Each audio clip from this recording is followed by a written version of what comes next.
It ain't Football Friday, but we got a lot of stuff going on. We got the Cowboys and the Chiefs. We got a conversation about the Patriots. You heard what the hell I said about the Brooklyn Nets, Steph Curry and the Golden State Warriors, and of course, LeBron James and the Los Angeles Lakers. So not only is Dan Orlovsky got the audacity, the unmitigated gall to bring himself into the house and to come up against me, Kendrick Perkins, KP, he's supposed to be my brother. No, he's supposed to be my brother. I've been waiting on you. It's been a while. It's been a while. He didn't even wait. He's trying to invade the show at the top of the show. Oh, y'all getting on my damn nerves already. But I love y'all. I love y'all. First takes in the half. Got the tempo. Let's go. Tremendous leader. He's been a starter in the league for a long time now. He's athletic. You can see that by the way he played in college, and he can make a lot of big-time throws. And so they have a great offense over there. They have a great team over there. So it'll be a great challenge for us to going up against them this week. All right, there he is, Dan Orlovsky back here with us. Dan, I'll ask you this. Who would you rather have under center on Sunday, Dak Prescott or Patrick Mahomes? Give me Patrick LeVon Mahomes II, a guy that's been an MVP in this league. I got to give the whole birth certificate name. MVP of this league, MVP of a Super Bowl, 3-time AFC back-to-back AFC championship representative. I've been Do not do this. Do not do this. Oh, my goodness. You're not. I'm sick. I'm sick. I told you before the game that I was feeling a little bit under the weather, stomach ache and all of that stuff, going through that cleanse things, Dan Orlovsky, trying to look like you when I grow up. But I got to tell you, son. Good luck. I might even get the Elvis here. Who knows? I might pull it off. Buy anything these days. That's true. I got to go with Dak Prescott. I have to go with Dak Prescott. Why? You says rather have Dak or Mahomes on Sunday. Key questions, operative words, on Sunday. Yeah. Okay? If this were the Super Bowl, I'd have a different answer. You understand? If this was a playoff game, I'd have a different answer. During the regular season, this particular regular season, I do have an obligation to go by what I am seeing. Why do you think I've had the Dallas Cowboys as a Super Bowl threat? You think I enjoy saying that? Hell to the no. Because you succumb to peer pressure of Michael Irvin and Marcus Spears and Keyshawn Johnson. Please, I terrorize them. It's not the other way around. I terrorize them, okay? Just like I terrorize you. The point is, but I have to confess with what I've been seeing this year. And even though Patrick Mahomes has come on as of late, particularly last week against the Raiders, it was the Raiders who have been a bit distracted. We know the kind of things that they've gone through over the last 3 weeks. In the end, I'm looking at a guy that's completed 70% of his passes this year, has already thrown 20 touchdowns. And Marcus Spears and Keyshawn on your show is you become so obsessed with the glass half full philosophy of the Dallas Cowboys. Yes. And as much as you say, you know what this is? You know what this is? You don't want the Dallas Cowboys fans in your mentions on social media. So you're going to say, I'll take Dak Prescott. No. There's no way. Does Dan Orlovsky even know who I am? You're missing this. You're missing this. You are beyond full of it. How many times have you called Kansas City's defense trash, hot garbage? It's very disrespectful of you. So wait, so you think that, okay, Dak Prescott you'd rather have at quarterback, but then you're going to save yourself and cover your behind like you do with It's Fluid by saying, well, but KC might win the game. I didn't say that. And then you're looking at the defensive side and you said they're trash. I didn't say that. This is a terrible argument. Okay, first of all. Thank you, Molly. I'm out. I understand I'm up against 2 UConn people. I got this, okay? Let me the basketball team last night, Oh, my Stephen goodness. Hanging a banner, Dan. Dan, I already invited Stephen A. He's going to sit courtside and he's going to clap right between us when we hang next banner. We can get a picture. We can get a picture of him and Danny Hurley together. Maybe we'll get Jonathan the Husky in the picture as well. I have no problem going to a UConn basketball game. Okay. They're not trash. Great. Your football team, we won't do this. We're not in a We're in basketball season, Y'all Stephen A. horrible. We're in basketball season, Stephen A. I don't even know why the hell Jim Mora took the job. Oh, he clearly needs the money. He clearly needs the money. There's no reason for take the job. But the point that I'm trying to make, getting back to this discussion. He took the job like you took Dak. Let me say this. Excuse me. I did not say whether Kansas City or Dallas would win this weekend. I'm reserving that point for tomorrow's show. That's number one. Number two, the point that you just brought up about Kansas City's defense makes my point about Dak Prescott. Because That's Dak not the Prescott, question. yeah, I understand that. Which quarterback would I rather have? I said Dak. When they play this Sunday, Dak is playing this Sunday. Is Dak playing against their offense? No, he's playing against their defense. Let He's me the ask you quarterback this. for the Dallas Cowboys. I believe that Dak Yeah, I just helped Prescott his argument. this week Now he just is thought the that. right quarterback to go with. Let me ask That's you what I this. said. Let me ask you this. What quarterback would you take if Patrick Mahomes is playing on the Cowboys offense and Dak Prescott was playing on the Chiefs offense? What quarterback would you take? The way that they're playing right now, I would tell you I'm going with Dak. But what I'm saying to you is this. We're only talking about this Sunday. We're answering the question about this Sunday. Which quarterback you going with this Sunday? And I'm telling you, Dak Prescott, to me, will have a better game than Patrick Mahomes. You said top two for MVP. Who's the other one? Oh, man, I got to think. Listen, this is Aaron Rodgers, Lamar Jackson. Those are the Lamar two names that come to mind. Lamar Jackson is the MVP of the Lamar NFL Jackson right now. Right now, Lamar Jackson, Well, Aaron Rodgers, and Dak Prescott are nippy tuck. Here's the difference, Stephen A. Like, I agree, Dak is going to have a good game on Sunday because his offense is so much better than Kansas City's defense. Yes. Patrick Mahomes' offense is not nearly as good as Dallas's defense. But I'm still taking Patrick Mahomes because if I have to ask a quarterback, I need you to go above the X's and O's, make a play, do something that I can't as a coach. I can't dial up any. Patrick Mahomes has significant more ability to do that than a Dak Prescott does. That's why the question is, like if you're asking me who do I think is going to have a better stat line, I'll say Dak Prescott, yes. What quarterback do I want? It is Patrick Mahomes. Okay. And I'm telling you for this week, no.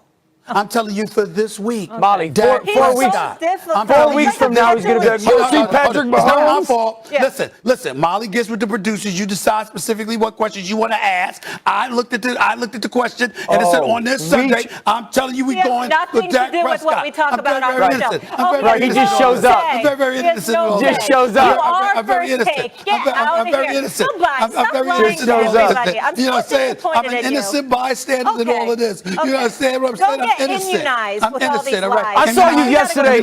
I saw you yesterday be emotional about the Nets. Then I saw you dog the Knicks last night on television, saying that you're concerned. I was being no one factual. could go with their. I was being factual. Was I not being factual? Weren't you proud of me? Weren't you proud of me? I mean, I had to call it out. I had to call it like I see it. Okay? Did I not do that? Was I inaccurate or wrong? And you know what else, Molly? Okay. He spoke negatively about Kemba.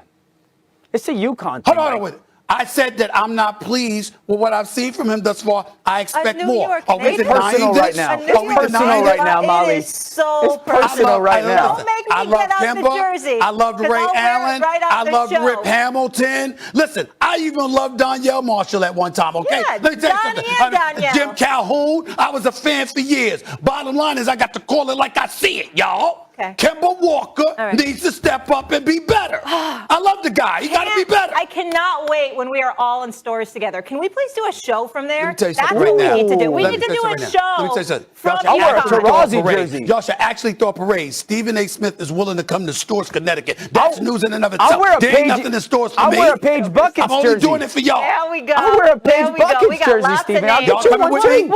Are y'all coming with me? We'll I'll keep be there. dropping those names. Are you coming with me, Bo? Absolutely. I'll get you free Don't leave me parking. there by myself. Absolutely. Don't leave me there by myself. Absolutely. I get you free Okay. parking. Yeah, guess who's not going to come now? Kemba. better You're be. so disrespectful. So what? Still ahead So after what? Brooklyn got cooked by... Lakers and Bucks here tonight from Fiserv Forum.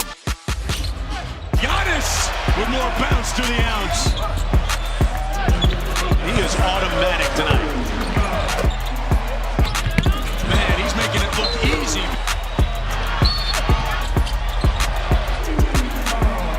Season high 47 points tonight for Giannis Antetokounmpo. Well, hello there. Good day. Welcome into First Take on this. What is it, Stephen A? Day from Friday? It's a Friday Eve. It's a Friday Eve. You're such a jerk. You know, Dan Orlovsky will be back here with us. Kendrick Perkins, I missed you. Good to see you. Good to have you here.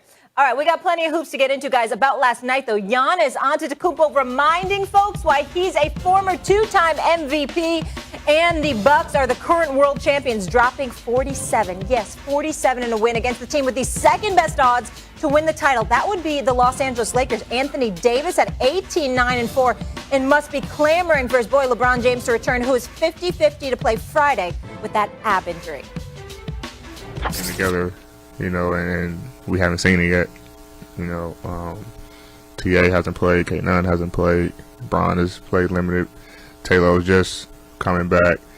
So Malik didn't play to start, he's getting back, so it's a lot. It's kind of like the same thing last year, but it's a part of the game. Same thing with the team we just played. They even hit with injuries as well. And it just kind of goes with the league. It's the business of the game. You go out there and put your body on the line every night. Some, God forbid, but some, is bound to happen. Where in the course of the season somebody's going to get hurt, and we got to adjust. Okay, in the win, Giannis put up a season-high 47 points on 18-23 shooting. In doing so, he became the first player with 45 or more points on 75% shooting against the Lakers since Shaquille O'Neal did it for the Magic in 95. Gentlemen, was last night more about AD or Giannis? Go ahead, KP. I'll give you the floor first. I'll give you the privilege of starting off the show. You just make sure you do it respectfully. And oh, by the way, the suit is dapper with the tie and all of that stuff. You do look nice. And Perk, I apologize for him. He's on one today. I approve. He should be, Molly. He should be on one because I'm on one. I'm on one with Giannis. It was more about Giannis Antetokounmpo, the Greek freak, the most dominant player in the NBA right now. Look, last night, Frank Vogel tried to do everything. He tried to match him up with he tried to match AD up with Giannis. He tried to go with a two-big lineup. That didn't work. He tried to go zone. That didn't work against Giannis Antetokounmpo. When I look at Giannis and the way that he imposes his will in the paint, dominating, you cannot stop this brother. And I've said time and time again, in my opinion, I feel like Shaq is the most dominant player ever. But if Giannis Antetokounmpo just could stay healthy and still in his prime, about to turn 27 years old, he will go down as the most dominant player ever. And the thing about it is that yes, you heard what I said, ever, period. Are you okay? Yes, Are you okay this morning? Yes. Are you okay? Yes, hold on. Before you continue, I want to make sure, have you made all your requisite doctor's appointments? Have you been checked out? Are you okay health-wise? I need to check all of this for KB before I let you continue further. You just said that Giannis is the most dominant player ever. Is that what you just said? I said, Stephen A., when Giannis is finished, he will go down as the most dominant player ever. I said right now, that's Shaquille O'Neal. But Giannis is not even 27 years old yet. And when he finished with his career, the rate that he's going, the rate that he's dominating the league right now, what he has already achieved, and the way that he keeps getting better, and you know the thing that he does that impresses me the most? He want all the smoke and he take things and matchups personal. Like last night, what he did to Anthony Davis. He takes it personal. Don't he remind you of those old school players, Stephen A? Yes, he does. Don't he do? Just his whole approach to the game. And I'm watching this brother last night. I said to myself, he's already the most dominant player in the league today. But if he stays healthy on the route that he's going, he will finish his career as the most dominant player ever. That's a bit hyperbolic. I'm not going there. I must confess to you that I'm just looking at myself right now, and I said, damn, I kind of need a haircut. I got distracted looking at myself. I'm right there with you. I thought you look good today, actually. I'm right there with you. I look good, but I need a haircut. I just need a haircut. You got to trim it up a little bit. You ain't got much to cut. You don't have much to cut. I tell you that. You got me. You got me there. You got me there, big boy. Here's the deal, though. Here's the deal. Kendrick Perkins, I got to tell you, I disagree with you, albeit respectfully, in this respect. I'm with you with the old school. I love Giannis. I love his attitude. I love his approach to the game. I love the fact that you don't see him trying to be friendly or make friends with anybody. He ain't trying to be enemies, but he basically walks on and off the court every single night, letting you know he coming for you. I love that. I think that's phenomenal for the game of basketball, especially in this day and age where you got cats hugging one another and singing Kumbaya to one another and being on a court talking about what Christmas gifts they gonna give each other, for crying out loud. I think it's ridiculous. The fact that Giannis isn't that kind of guy, I'm old school with you in that regard, and I get you. But that's why, to me, it's about Anthony Davis, bro. LeBron is out. Russell Westbrook, say what you want, 19 points, 15 assists, just 3 turnovers in the game, okay? He didn't have a bad game at all. You know what I'm saying? I thought he was going to have a bad game because he started off with with a turnover for the game and 4 turnovers in the first half. I think they corrected one or whatever. But the point is 19 points, 15 assists, all right, on pretty good shooting, 40% from three-point range. That is not a bad night. You're Anthony Davis. People have talked about you being a top 5 player in the world. We have a 2-time league MVP, a defensive player of the year, and the reigning defending NBA champion, who is an NBA Finals MVP, step on the court directly against you and comes for you unapologetically. First 8 or 10 points were layups or dunks directly against Anthony Davis. And you respond so putridly? That's unacceptable. That's unacceptable because we look at LeBron. And here's the deal. We have to acknowledge how shameful this is. LeBron is 36 going on 37 years of age. He is in his 19th season in the NBA. And the Lakers are on that basketball court walking around like, we need our brother to come save the day. It's like, damn, y'all supposed to be saving him. It ain't supposed to be the other way around. I'm just talking about fervor. I'm not talking about skill because we know that LeBron is on an elevated level.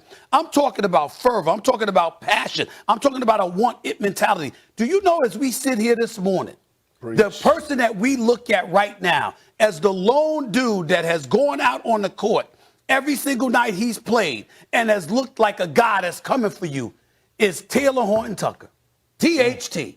That is the guy, 28, 25, 25, coming, clearly worked on his game in the offseason, clearly has elevated his game. What is he, about 20 years old? And this brother is coming. He's the one guy that's been on the Lakers that said, yo, I ain't having it, and he's coming for people. Anthony Davis, when healthy, we always throw the caveat of health, but when we look at his skill set, we say he's one of the top 5 players in the game of basketball. You know what we learned definitively last night? He does not belong in that conversation.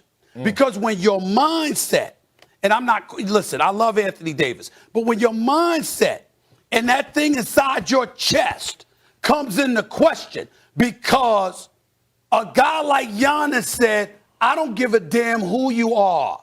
You ain't on my level, and I'm coming directly at you and directly for you. And the coaching staff has to get someone else to put on Giannis because you can't handle that challenge, and you are Anthony freaking Davis.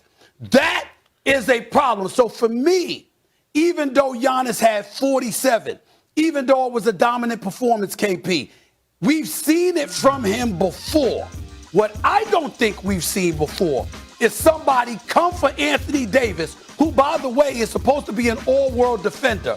And Anthony Davis literally has no response on either end of the floor for practically the entire game while this dude is attacking you. Last night was about Anthony Davis's shrinkage more so than Giannis's elevation, in my opinion. No, well, Stephen A., look, everything you just said was facts. And going into last night's game on the NBA Today show, I said that Anthony Davis need to approach this matchup, and it's about him. He need to take it personal. But after the game, I had a change of mind for the simple fact that, let me tell you why. Because it almost seems like every single time we put Giannis up against somebody, right? A young big that's supposed to be in his category. We go back to the finals last year. We saw what he did to DeAndre Ayton. Now, I'm not comparing DeAndre Ayton and Anthony Davis. I don't think they're in the same conversation. Right. But if you look at what DeAndre Ayton did to Jokic, right? And I'm saying contained him. He was the best big in that series. And when he got to Milwaukee, Giannis showed him that it was levels to this, to the point where you and I was standing next to each other saying, take him out the game. Okay, and then we go to the last night game against Anthony Davis, a guy that's been averaging 24-11 for the season. And we really didn't have anything to say bad about Anthony Davis until after last night. Why? Because Giannis exposed him like he's exposing the rest of the league with his dominance. And that's why I think it's more about Giannis. All right, gentlemen, we'll leave it there. Strong takes by both of you. We'll revisit this later. And just to recap, when Giannis is finished, he will go down as the most dominant player last night. So after KD and the Nets were embarrassed by Steph Curry and his former team, the Warriors, by 18 points on Tuesday, the Nets got back on track against Cleveland last night with a 10-point win at Barclays. Stephen A. did not hold back on Brooklyn after that obliteration by the Dubs. And now that the big three of KD, Harden, and Kyrie has become a big two, listen to this. Kevin Durant, I'm sad for you, bro. You all alone. You have no help. You made the wrong decision, bro. And here's why. Because you trusted Kyrie. Kyrie Irving betrayed you. Flat out betrayed you. Left you hanging. And while you sitting up there getting your ass kicked last night, all right? Steph Curry sitting there shimmying and joking around, laughing on the court. They were cheering for Steph Curry in Brooklyn. I wouldn't blame KD if KD asked to be traded at the end of the season. I think he should ask to be traded. The Nets still remain the favorites to win the NBA title this season at Caesars Sportsbook. The Lakers, Warriors, and Bucks round out the rest of the top four teams with the shortest odds. Kendrick Perkins back here with us. Perk, can the Nets still win the title this season?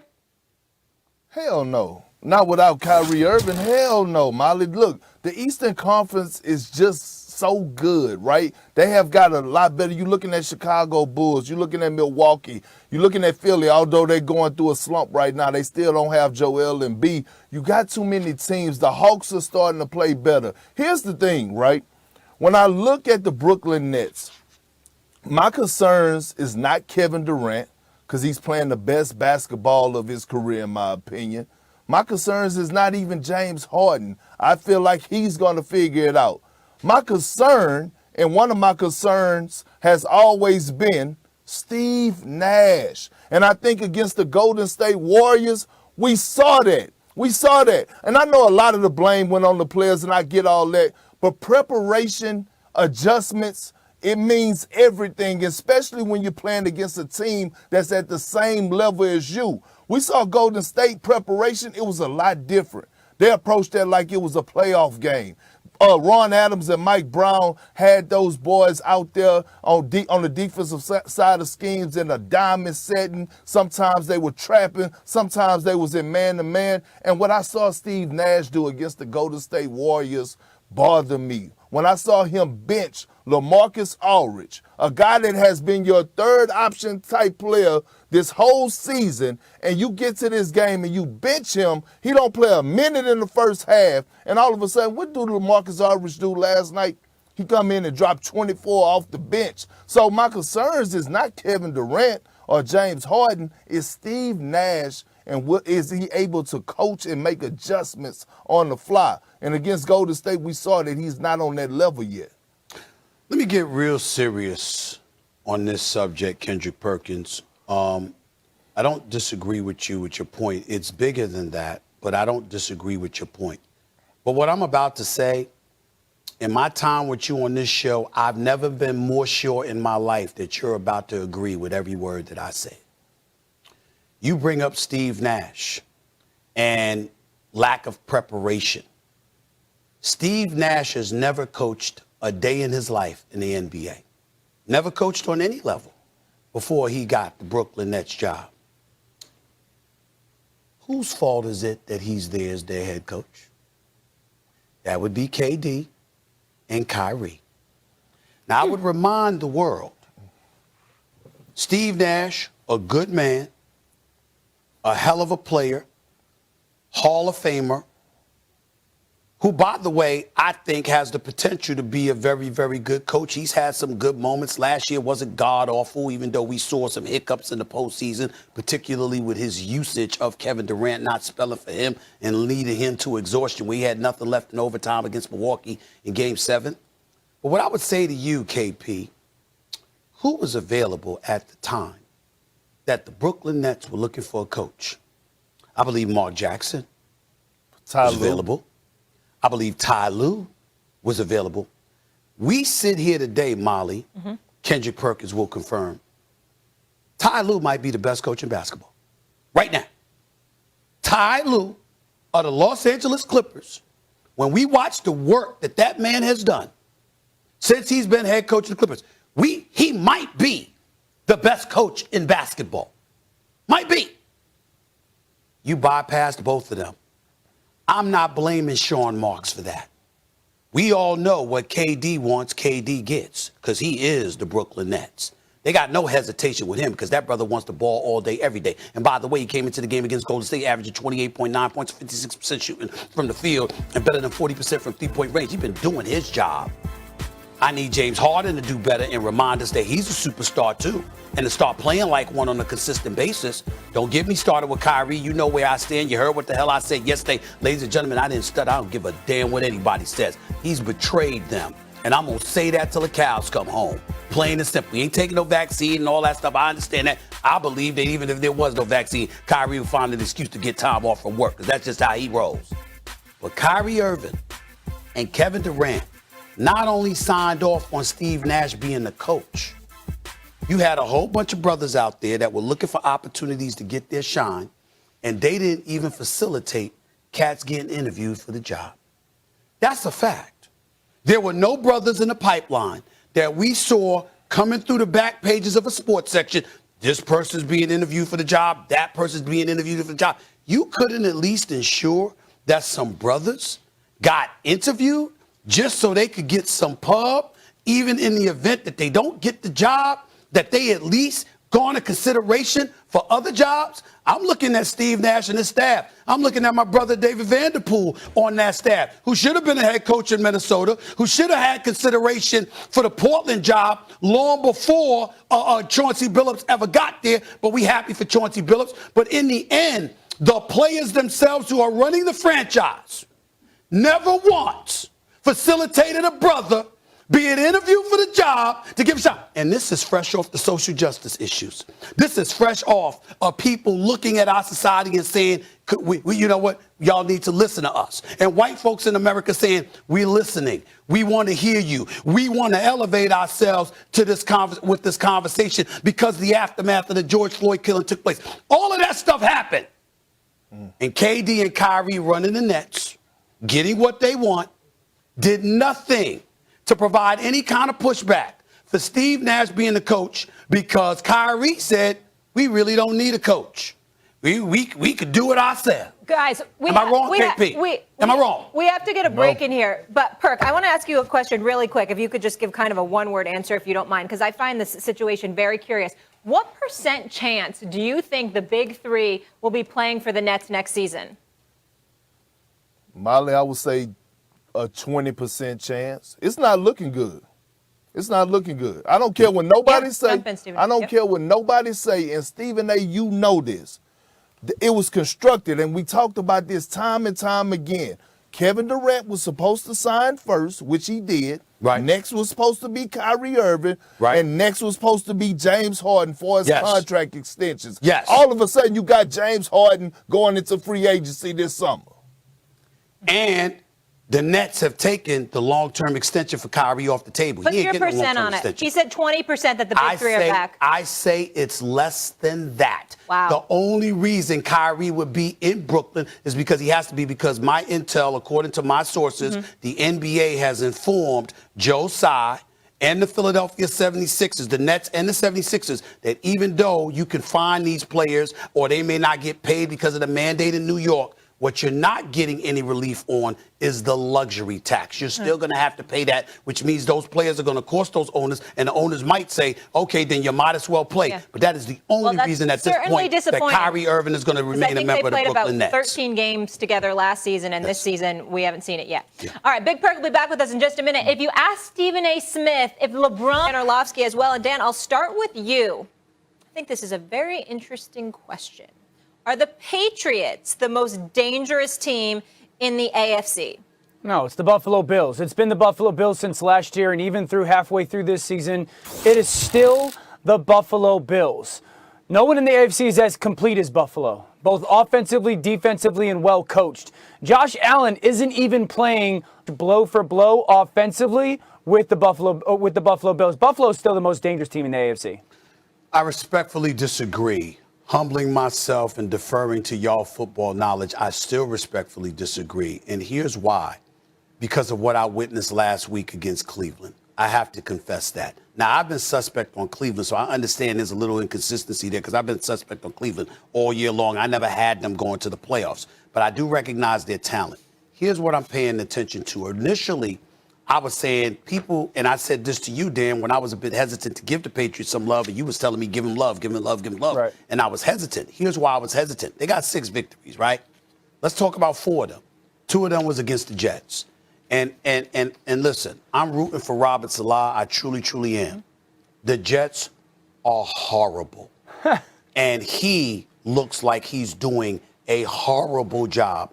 My man, I sincerely hope you get it turned around. But I got to say this about Robert Salah. They look ill-prepared most of the time. They don't look ready to go on either end. I'm talking about offense, defense, special teams. They just look atrocious, and he does not look like a head coach. He looks like a man that was destined to be a coordinator. He better flip this around. It's not about winning or losing games. It's how you look in the process, and the Jets have looked awful. New England has beaten them twice. New England has a victory against the Houston Texans, and New England has a victory against a Carolina Panthers team quarterbacked by Sam Darnold, who was on the record last year talking about how petrified he was to go up against Bill Belichick. I mean, those are 4 year victories. But when I saw them deal with Cleveland the way that they did, New England could get your number. I'm just looking at it from that standpoint. The operative word is dangerous. Do I believe that Buffalo has more talent and is probably better? Yes. But when I think about dangerous, I'm thinking about the team that might be slightly underestimated because you got a rookie quarterback and people might be sleeping on you and not paying attention to all the other things that are going on around him. That's where I come with New England. Not better, Dan, but it's more dangerous. Those are the operative words, and that's why I say Patriots. Damien. If you ask me who do I think is coming out of the AFC right now, I will go Buffalo. I'll go Buffalo right now. I think Buffalo defensively, this is a team led by Leslie Frazier, the defensive coordinator. Those guys have been playing together for a long time on that side of the ball. Yeah. They are, it seems like, Stephen A., it's one of those things where when you're playing with somebody for so long, you don't even have to communicate. You know what the guy next to you is doing. That's how in sync Buffalo is on the defensive side of the football. It's like me and you. I know what you're going to say before you say it. I used to feel that way about you. Wow. But anyway. I'm sorry, She's a Daniel. Benedict, she's a Benedict Arnold, but go ahead. That's okay. Offensively, Josh Allen, and I think Dan brings up a good point. Josh Allen is not playing his best football right now. Yeah. But they have so many explosive players on that side of the ball. Yep. You can see things start to come together. Here's what I'm going to say. When you say the most dangerous, in my opinion, the most dangerous means, okay, who's putting it all together? New England is putting it all together right now. I play within this organization. I know how they want to play from beginning to end. They want to be playing their best ball around Thanksgiving. New England, the thing that makes New England scary, they don't beat themselves. Yeah. More teams find ways to lose games than win them. So we can talk about Buffalo and how explosive Josh Allen is, Stephon Diggs, all those type of things. But when you're going against a team literally that doesn't make mistakes and they force you to be on your P's and Q's all the time and they capitalize when you make that one mistake, boy, you start to get tight when you play against teams like that. And that, in my opinion, is why New England is so dangerous coming down the Because stretch. Belichick could get anyone, and it's a new game plan every week. But, Dan, why? I don't know why. I want to rock with you, Dan, because I know it's the most talented team. But I'm just not sold on Buffalo. And do you think it's more of just a history thing because they haven't done it? Yeah, that's probably it. They just haven't proven it, although they, again, went to the AFC Championship game last year. And I think people are looking at that Jacksonville loss and going, that's the actual team. Because, I mean, we could say, well, they lost to Jacksonville. They're a slip on a quarterback sneak away from beating Tennessee when they were fully healthy on the road in Tennessee, okay? I'm with you on the Patriots. Listen, back in August, when they decided Mac Jones was going to be their starting quarterback, I said this was a top 4 team in the AFC on that day, and Mac was going to win Offensive Rookie of the Year. People laughed. Butcher's name needs to be right at the very top of that list. But if we're looking at the offenses, right? If we're looking at the offenses, Wood, and we're going to say which one is more dangerous, I think because of the explosive element that Buffalo has. Mac Jones, Josh Allen could do things that Mac Jones can't, okay, right? Again, I think Mac, the world of Mac. Josh can do things that Mac Jones can't. In the last 3 starts Josh Allen has had against the New England Patriots, he's gotten the better of them. Okay. His last 3 starts, he's 51-80. In those last 3 games, 700 yards, 7 touchdowns, and 1 pick. So candidly, this year, going into that game, they got to try and stop Josh Allen, not vice versa. Well, listen, do things that Mac Jones can't.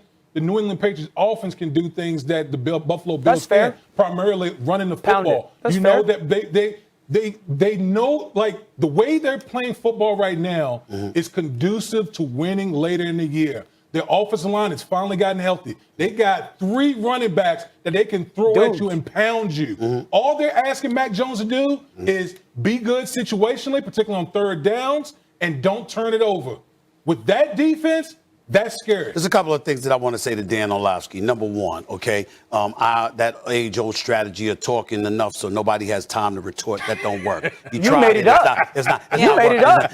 You wrote the book on it. It's not not at all. Not at all. I'm totally innocent of that. I'm totally innocent. Oh That's God. number one. Okay, Number two, okay, let me tell you about your amateur night status. Let me educate you about something. Of course I know you watch every game. Of course I know you know what the hell you're talking about. Of course I know you make great television. Why the hell you think you're on First Take? So don't think for 1 second that I don't know that you do these things. That's wwhy you're on First Take. You see how that works? Number 3, having said all of that, let me say this to you. Buffalo Bills started off the season 4-1. 4-1. They're 2-2 in their last 4 games. The 2 losses came against Tennessee and against Jacksonville. The 2 wins came against the Jets and Miami. So what you think you're seeing, all I'm trying to say to you is, I don't know.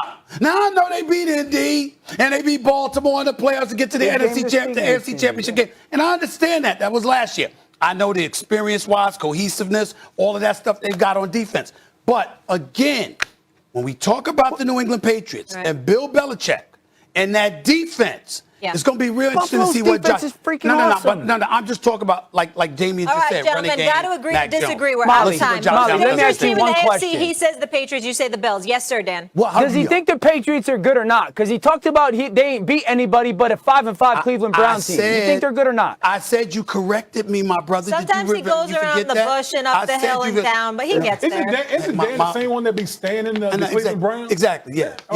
And Molly, and stop trying to be slick, Molly. Listen, we're happy that Molly came today, that Molly showed up today with an outfit instead of her pajamas. We're very happy about that, okay? Let's move on. Let's move on. You're wearing purple pastel like it's Easter time. Yeah, well, I kind of am too, so I can't say anything. Sorry, let's move on. All right, still ahead. Love this jam-packed Thursday edition of First Take. We're asking Stephen A. point blank, who's going further this season? The Dallas Cowboys or the Chiefs? And will Cam Newton lead the Panthers to the postseason?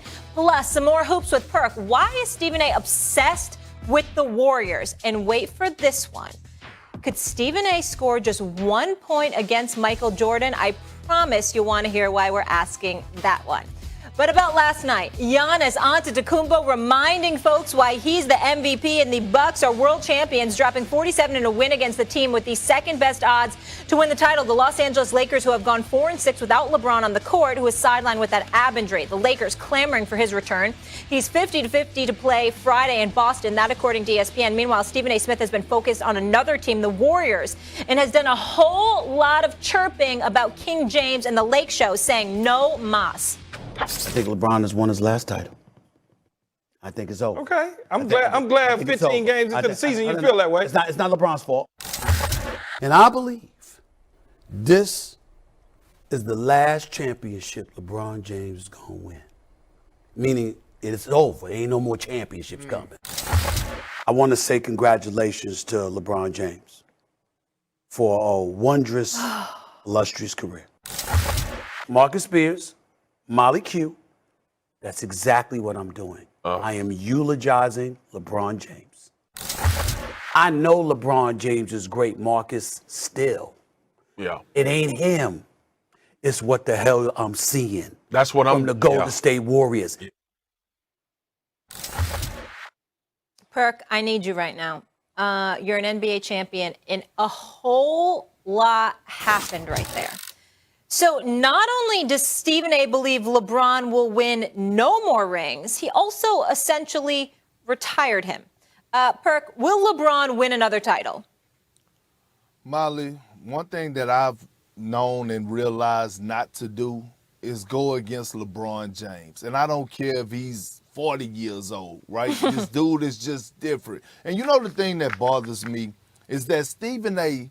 has been around the game for so long, covering Allen Iverson, watching him go to war with the Los Angeles Lakers. And he knows, out of all people, he knows that it's a marathon and not a sprint, and that championships are not won in November, they're not won in December, they're not won in January, that they're won in June.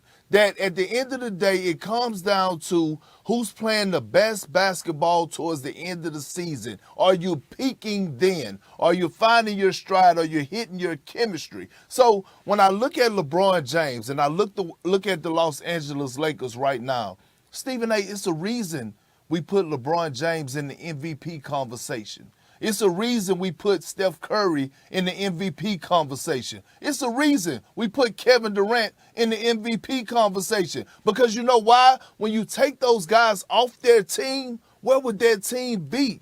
That's how valuable LeBron James is to the Lakers. Not only is he going to go out there and get you the stats and the numbers, he brings leadership. He brings the on-the-court coaching. He puts that battery in Anthony Davis back that he needs. You ever see Anthony Davis and how his game elevates once LeBron James get back on the floor? It's a reason behind that. So one thing I would not do, and I tried to warn my brother Stephen A. 2 years ago, which he didn't jump off the ship, but when they were down there in the bubble and Damian Lillard and C.J. McCollum was cooking before the playoffs, everybody was a little scared. You remember that? You didn't take them. No. I didn't say you took them, but you did say, I wouldn't be surprised. I'm a little worried because the way that Damian Lillard and them is playing, I wouldn't be surprised if they win this series. And I told everybody, pump your brakes. Pump your brakes. Because one thing I will not doubt is LeBron James. And he didn't let us down. I hear where you're coming from, KP. And I understand. You know, you old school, but not quite as old school as me. And as an aside, before I get into what you said, let me just sit up there and say, I don't know if you saw the ratings last week for the NBA today, Molly, but Malika Andrews and my big boy Kurt, you know, Kendrick Perkins and Richard Jefferson and Shanae Ogumake. I mean, we try. I mean, you see the ratings. We try. I mean, they handling their business. Yes, they handling their business. We try. Ain't nothing but love for all of y'all. I'm so proud. I'm so proud of all of y'all. Stephen A. Molly, we doing it as a whole, though. That's right. As a whole. That's right. I mentioned everybody. Team effort. I mentioned everybody. No, Stephen A., I'm talking about across the network. We doing it as a whole. We do what we do. Team effort. We do what we do. Let me say this to you. Worldwide leader. I heard everything you said, Kendrick Perkins, but I didn't stutter. It's over. And I just want to congratulate LeBron James for that illustrious career that he has had. Because let me tell you something. It ain't about him. I'm not questioning his greatness. I'm not saying slippage. I'm not saying that LeBron James going to come back and be a shell of himself. I'm going in the opposite direction. I'm saying LeBron James going to be everything you said. He's going to be everything you, I, and most of the basketball planet expects. And it will not be good enough. This Golden State Warriors team is something special to behold.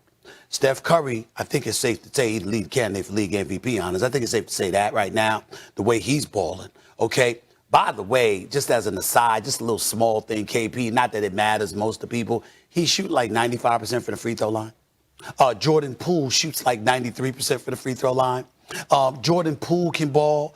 I saw Draymond Green hit a couple of threes the other night. I saw Draymond Green do that. I see Draymond Green having improved his three-point shooting based on what compared to what we've seen. He's over in the mid-30 percentile right now. Okay, so I got Steph Curry. I got Jordan Poole. I got Toscano. I got this kid Kuminga, who's coming off the bench now, 19 years of age. I mean, this dude is an athletic freak, okay? I got that going on. I got Damian Lee. I got Gary Payton II. I got Draymond balling. Oh, by the way, I got James Wiseman coming back. I got Klay Thompson coming back. I'm sorry. When I look at the Los Angeles Lakers, now granted, you can make trades and all of that stuff. I'm talking presently constructed. I'm saying if you look at it like for what it is, you at your best, they at their best. I'm telling you, they ain't beating the Warriors. This is not, I want to be very clear, it is not an indictment against the Los Angeles Lakers. It's not like I'm saying the Lakers going to get knocked out in the first round. I actually think you're going to go to the conference finals. I don't see anybody else taking the Lakers out but Golden State. I'm speaking about the greatness that I am witnessing from the greatest shooter God has ever created, along with the collection of parts that have been around him. You do your homework. You notice that their willingness to move without the basketball and how it creates shots for these guys. These Warriors are also a top 3 team defensively. The Lakers, with Frank Vogel as their coach, is ranked 28th. I'm telling you right now, is that going to last? No. Will it change? Yes. But it don't matter. Lakers ain't beating the Warriors. And the Warriors are going to be standing there as long as LeBron is in L.A. And that is why I say I don't anticipate LeBron leaving L.A. I think this is where he finishes his career. And as a result of that, I don't think whatever he brings to the table is going to be good enough to knock this team off. LeBron has won his last NBA title. I congratulate him on a wondrous career. I think that he is obviously number 2 all-time on Mount Rushmore. It is over. You think you slick. You think you slick. See, I know you. I've been knowing you long enough. See, this is not. I mean, it has a little bit to do with the Golden State Warriors and this shit has a lot and to do all with this. it. No, it has a lot to do with it. But let me tell you, you think you slick. See, what happens is if LeBron James wins another title, then you got to see me again. You got to see me again about this whole LeBron James and MJ debate. And I get it because, see, he starts to inch a little bit more, and then you have to go back and you have to say, God damn it. Can I give you some news? Yeah. If LeBron James wins the title this year, I will actually entertain discussion about him being in that conversation. Molly, did you hear that? I will entertain the discussion. Okay. I will entertain. I ain't saying that. The ring count's still going to be off. Hold on. I got to see how you play, how you perform. All of that comes in the equation. I ain't going to just give it to him. But I will tell you, how I summarily dismiss anybody who mentions the GOAT and LeBron James? I won't even allow it to be discussed. Y'all might talk about it, but I won't discuss it with anybody because it's not even. I don't even want to hear it. But I will tell you, if he wins the title this year, I'll entertain the discussion. Very big of you. Because let me tell you something, KP. It ain't going to happen. It ain't going to happen. Listen, I'm going to see LeBron. LeBron going to be at the game Friday. I'll be there in Boston. Listen, I ain't throwing no shade. It's not him. He's still phenomenal. I'm saying this is me talking about the Warriors. I know. You said you think the Warriors can win 2 over the next 3 years. The Warriors are going to win 2 of the next 3 titles. Okay. They're going to be standing in the Lakers' way. And LeBron can't do much about All right, that. all right. I just want to remind everyone that LeBron has missed 10 games, and we're just. I ain't worried about him. He'll be fine. Okay? He'll be back. Well, I'm just talking about the Lakers winning a title, all that stuff. All right. He will come back and he will fall. Whoa. It's okay. over. Have fun in Boston. It's over. All right. Perk, can you come back later and save me? Yes. Thank you. Okay. Shame on you, Stephen A. Yeah. Over. Yeah. Shame on you. Over. Still ahead on First Take, which team flat out will go further this season? Dak and the boys or Mahomes and the Chiefs? Plus, speaking of quarterbacks that can inspire their guys, Cam is back and in a big way. Big enough to lead his team to the playoffs. That debate shortly. Stay tuned.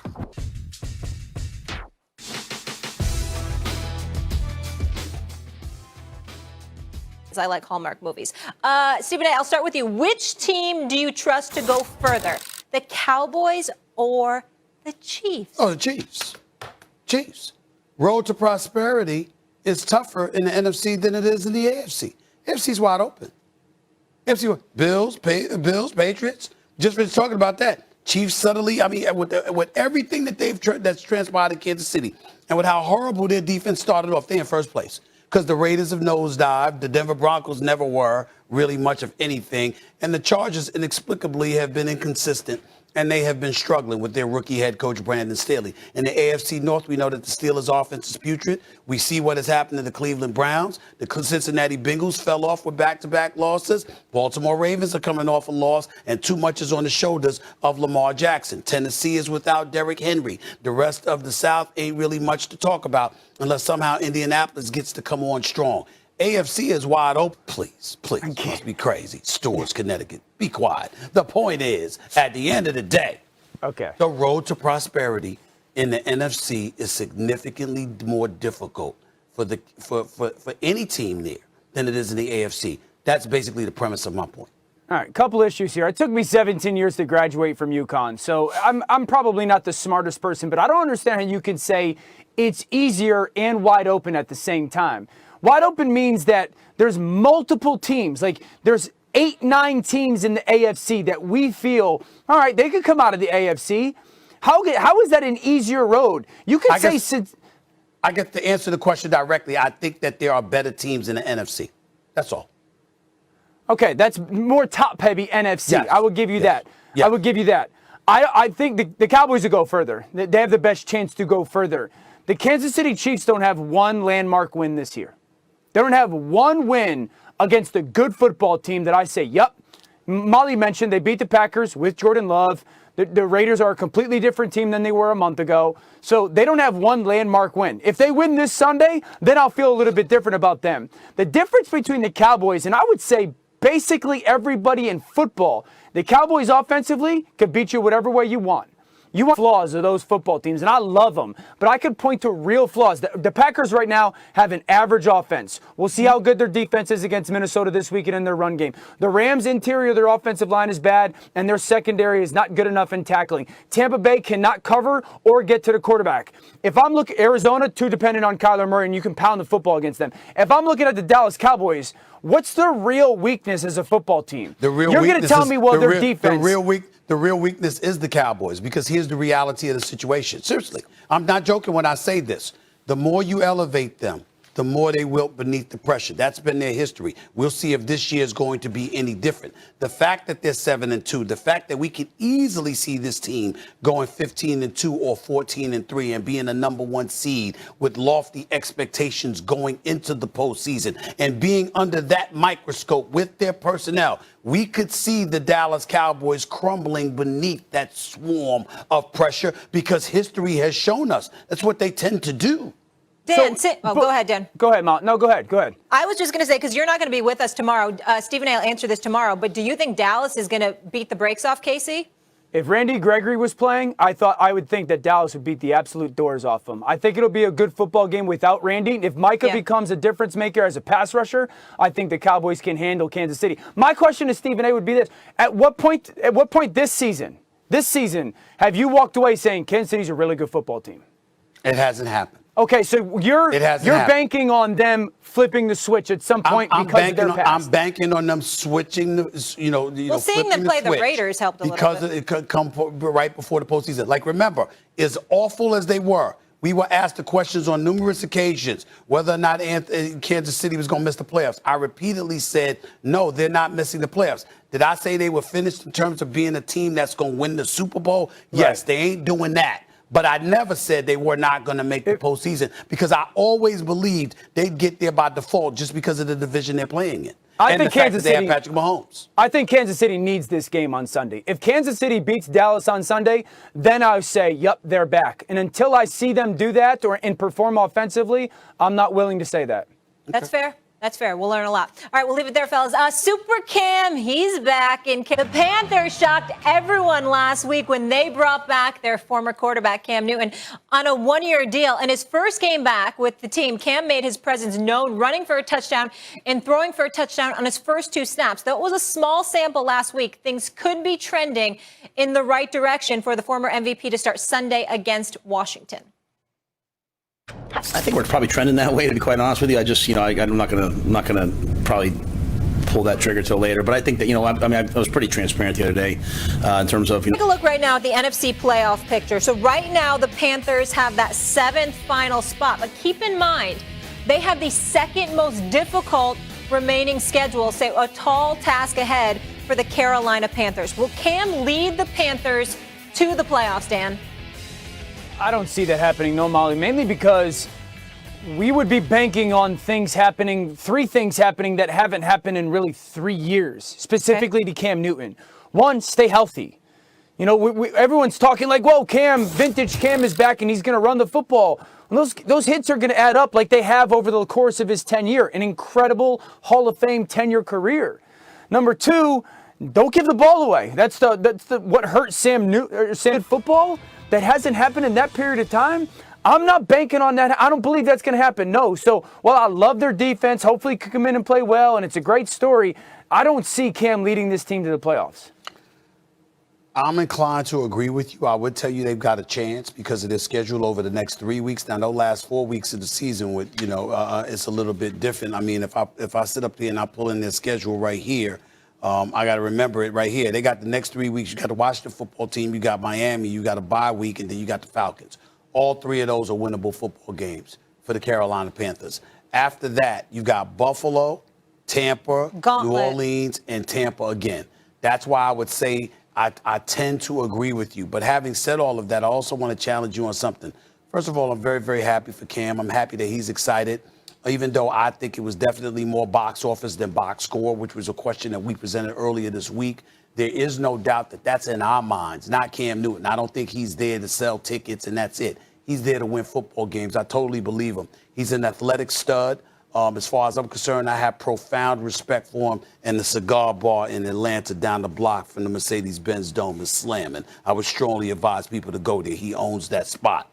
Having said all of that, Dan Orlovsky, I'm going to take issue with something else that you said that's not very, very popular, but I'm going to say it anyway.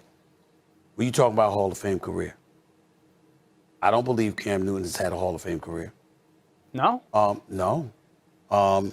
He's got a 68-55 record in 10 seasons as the starting quarterback for the Carolina Panthers. I'll destroy that. He did win a league MVP.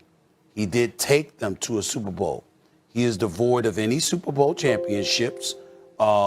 He's had one 4,000-yard passing season.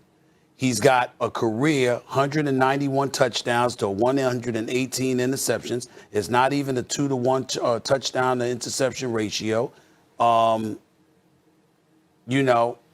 just saying. I mean, how many NFC championship games has he been in? 1?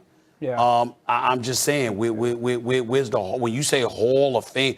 I respect Cam. Yeah. I don't see Hall of Fame. I will remind you before you make your point. Eli Manning has 2 Super Bowl championships. He's a lock. And a lot of us have looked at him and said, we question whether or not he's had a Hall of Fame career.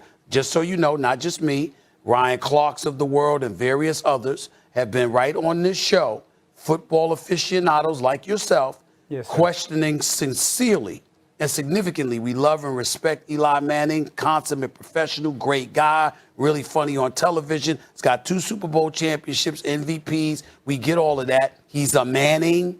So because of that, chances are he will get into the Hall of Fame. But when you look at his career 500 record, him missing the playoffs 6 times in 7 years, 7 times in 8 years, stuff like that, we've questioned that.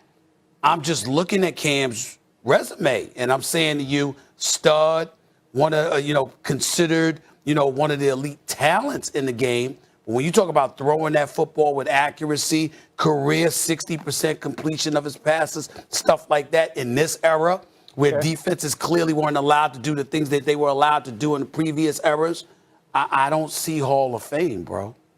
Well, Cam's numbers were stacked up in an era where they were allowed to do things rather than in the past couple of years. He's been there since 2011. Hold on. I don't have a computer in front of me, so I need you to do two things for me. Sure. Find me his total offense, because that, not just passing yards. Find me his total offense and his total touchdowns, because we could give the touchdown to interception ratio, but we also got to add in how many rushing touchdowns with he is. I would tell you this.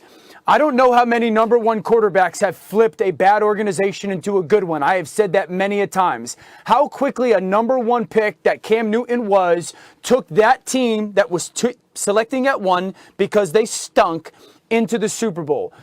Number 2, we have to understand how he impacted the position, how he changed the position. First it was Michael Vick, then it was Cam Newton. Now every quarterback has to, before them, but go ahead. Okay, now every quarterback has to have, or the great majority of them has to have physical attributes like Cam Newton.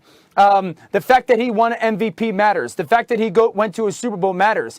And I would be willing to bet that his total yardage over that course of decade and his total touchdowns are probably leading the league in some capacity, or right up there near the top. By the way, Eli Manning is an absolute lock. He's a lock for the Hall of Fame. Statistically, where he ranks is an absolute lock. What are his total touchdowns to interceptions, Stephen A? Are you talking about Cam Newton? Yes. I'm looking for it right now. We got Wi-Fi issues here and stuff like that. I don't have the numbers in front of me right now. I don't have TD interception ratio either. The second I look for it, I'll find it. But I do know this: Eli Manning had a career 500 record. I do know that. And all I'm saying to you, when you consider that in the inordinate amount of times that they've missed the postseason, there are legitimate discussions. I don't consider, statistically, I don't consider Eli Manning a Hall of Famer either.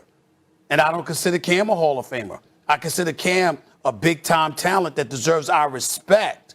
But I don't consider him a Hall of Famer.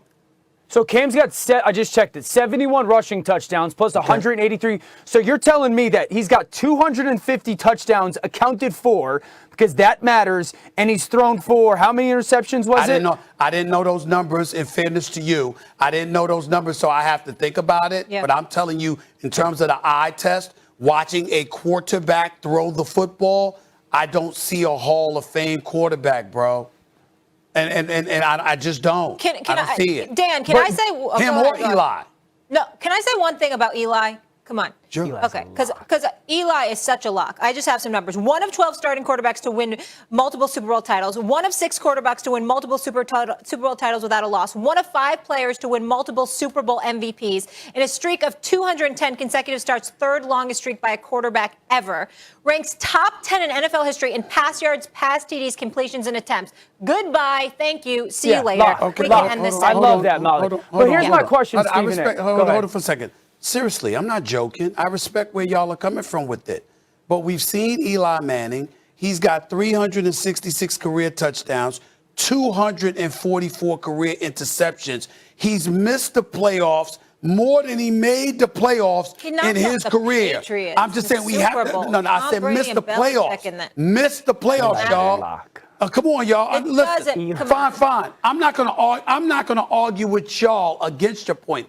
I'm making the argument that NFL aficionados throughout this country have religiously questioned whether or not Eli is a Hall of Famer. For sure, yeah. That is a lot fact. of people don't believe he is. Okay, You're right. Well, that's all I'm saying. You're right. Don't act like I'm sitting there making it up. No. They're just all wrong. So Stephen A., you mean to tell me that Cam Newton, who's over 40,000 yards of total offense, 250 plus touchdowns, less than 110 interceptions, and a winning record as a quarterback, Super Bowl trip, and MVP, is not going to be in the Hall of Fame conversation? I said to him, to me, I don't see a Hall of Famer. Now, other people may agree, they disagree, and they may put him in. I'm saying the same kind of questions we have. If we've got questions about a 2-time Super Bowl champion and MVP in Eli Manning, how the hell we ain't going to have conversations about a guy that never won a championship? To be continued. How's that going to happen? To be continued. Cam's one of the most exciting players. Yeah, I hope absolutely. I'm just saying, I hope he can come back. I hope he can do something. I hope he does. I'm rooting for him. All right, more football ahead on this show is New York, Stephen Curry making a strong case for that early season MVP. Beautiful pass. Green went for the extra pass into the hands of Curry. Curry again, almost the same spot. Oh, rattles one home. Steph Curry is in his bag. Curry runs a break up ahead. Draymond Green, a two-handed jam. Drip, drip. Lee looking for someone, finds the right someone. And Curry knocks it down. What a night. Golden State back in the win column, and Stephen Curry leading the way with 37 tonight. The Warriors cooking this year with the NBA's best record at 12-2. Stephen A. is on the record saying Golden State will win it all. If Klay Thompson and James Wiseman come back healthy, the season is still young and there are still a lot of games to play. Kendrick Perkins back here with us. Big Perk. Has Stephen A. crowned the Warriors too soon? Yes, Molly, yes. And he knows that. He knows that. And he knows better. Again, he knows better. Again, like I said, it's not one in the championship is not one in November. It's one in June. It's about hitting your peak at the right time. And here's the thing. I'm not saying that the Warriors are not playing beautiful basketball. I'm not saying that the Warriors is not the best team in basketball right now. All I'm saying is that we have to pump our brakes, because there's other teams right now that are doing things that we're not recognizing, like the Phoenix Suns, who are on a 10-game winning streak, who are only one game behind the Golden State Warriors right now for the best record in the NBA, who didn't have Devin Booker really fully healthy at the beginning of the season because he was dealing with the COVID protocol and he had COVID. So what I'm saying is you have teams that are in the West that are not healthy, but are still right there behind the Warriors. You know, you look at the Los Angeles Clippers, who we brought up. They hadn't had Serge Ibaka or Kawhi Leonard, yet they sit at 9-5 right now, right in the thick of things. I talked about the Phoenix Suns. You look at the Denver Nuggets, who have Jokic, an MVP candidate. I thought they did a great job this offseason of revamping their roster and adding some pieces. And when they get Jamal Murray back, they could take it to another level. So, look, at the beginning of the year, Molly, Stephen A., me and you both, Stephen A. and I both had the Golden State Warriors picked to go to the Western Conference. And I'm not saying that they can't win the championship. I'm saying that I'm not crowning them or nobody else right now in November. I'm too wise for that. Stephen, it's a good point, because we're not even crowning people in football yet, and football season's over in 2 months. So why are you that confident? Because I love what I'm seeing, and I believe in it. Now, if I'm wrong, I'll have to acknowledge that when it happens. I don't recall Kendrick Perkins having a flawless record. I recall on several occasions Kendrick Perkins making predictions and coming back and reflecting on it and saying, hey, it happens. That's how I feel. No, Kendrick is right 70% of the time. Okay, the other 30%. All the time. Listen, Kendrick Perkins is right 70% of the time. I would say I'm 90, but that's a different subject for another day. My point that I'm trying to make to you is this. The point is, that's how I feel. And let me tell you why I feel that way. Let's knock it down. Okay. We look at the Phoenix Suns. They deserve our respect. No doubt about that. The leadership of Chris Paul and all of that stuff. Mikal Bridges, Devin Booker, we get all of that. But we see what the Golden State Warriors have done against Chris Paul and his teams in the past. As great as Chris Paul is, I think they would do the same thing to the Phoenix Suns. In Utah, I love Jordan Clarkson. England and those boys can play. I believe that Donovan Mitchell is a superstar. One I am praying will end up with the New York Knicks sooner than later. But I got news for you. That's the only person on Utah I have faith in. Every time the playoffs arrive, they fold. That is a fact. Number two, Los Angeles Clippers. We can't ignore them. Certainly not ignoring Ty Lue. And I get all of that. And when Kawhi Leonard comes back, that's a different animal.